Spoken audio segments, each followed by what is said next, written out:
Hello everyone, and welcome to day 5 of my video series where I review every game on the PlayStation Classic.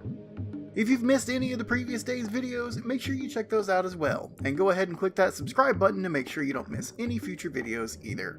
Today's mix of games covers 3 totally different genres, and all 3 games are incredibly influential in their own way. So rather than to keep you in suspense, let's just jump right into the games.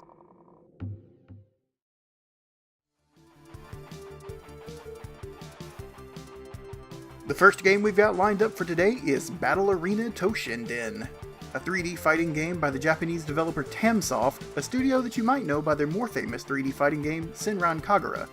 Battle Arena Toshinden is one of the first 3D fighting games, preceded only by Virtua Fighter, but Toshinden adds weapons, flashy special moves, and a fast and fluid frame rate.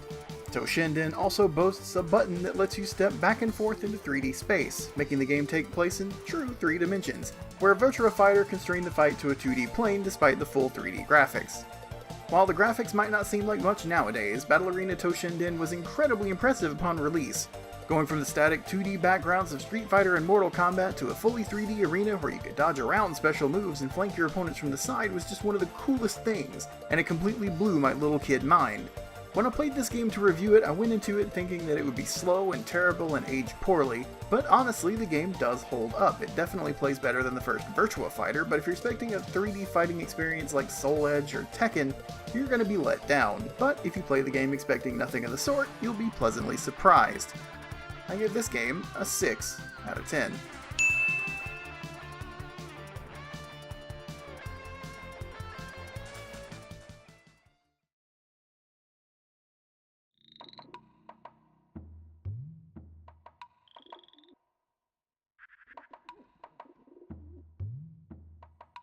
Next up, we've got Oddworld, Abe's Odyssey, a platforming game developed by Oddworld inhabitants and directed by the legendary Lorne Lanning.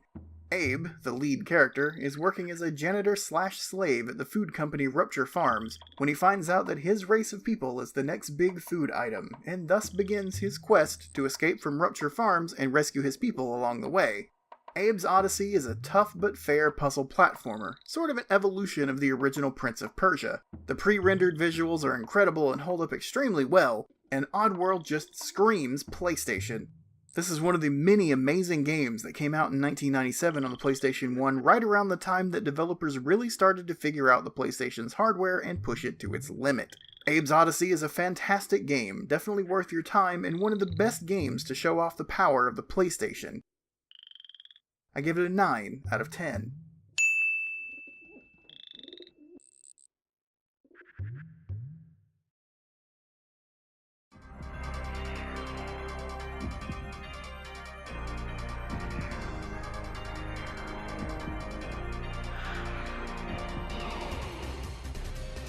Finally, we come to the last game on the list for today, the original Persona. In this collection named Revelations Persona, with Revelations being the name that Atlus was trying to use to replace the Megami Tensei name. The first Persona game is definitely something. While it's not a bad game, it's absolutely a game that people who have only played Persona 3, 4, and 5 would be utterly taken aback by. It's a classic JRPG with first-person dungeons, demon negotiations, and a dark and engaging storyline.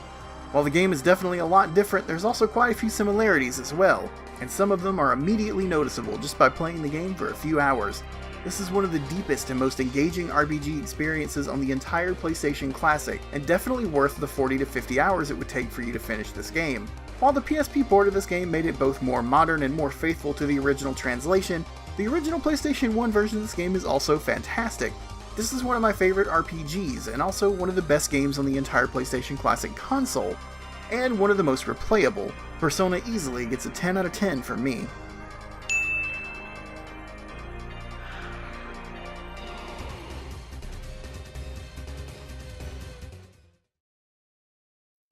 Three fantastic games today, guys, and 5 more to go. Tomorrow's games promise to be very, very interesting, so make sure you click that subscribe button so you don't miss any future videos from Question Block Gaming. Thanks for stopping by to watch the video today, and I will see you on the next one.